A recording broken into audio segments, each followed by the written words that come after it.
Have you ever looked in the mirror and wondered, why do we look like this? Why this nose? Why this face? Why these eyes? Well, there's actually a reason. So basically, humans didn't always look this way. Our faces, our eyes, nose, lips, skin, hair, all evolved because of where our ancestors lived and what they needed to survive. Let's start with our eyes. The reason our eyes are forward facing is because we evolved as hunters and tool makers. We needed depth perception, the ability to judge distance, so our eyes have slowly moved to the front, instead of to the sides, like prey animals. That's also why we have whites in our eyes. Humans are one of the only species where you can clearly see where someone is looking. This helped us to communicate silently, long before language existed. Now onto our nose. Different noses have evolved for different climates. People whose ancestors lived in cold, dry regions, like Northern Europe or Central Asia, they tend to have narrower noses.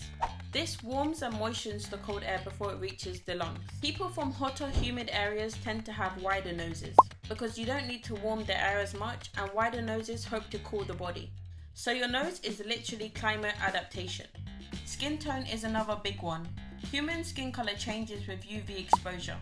Not sunbeds, I mean evolutionary UV. Near the equator, UV radiation is intense, so darker skin evolved to protect against damage.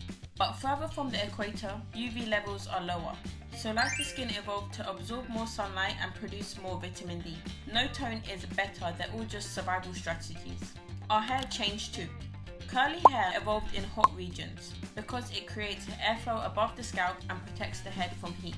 Straighter hair evolved in colder climates because it helps maintain warmth.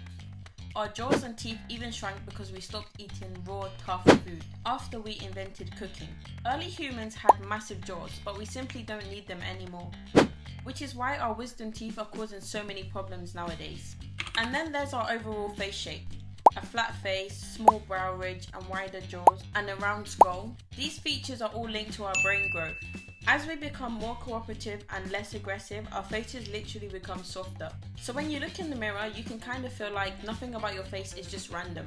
It's a map of where your ancestors lived, how they survived, how they adapted, and the environments that shaped them. We look like this for a reason.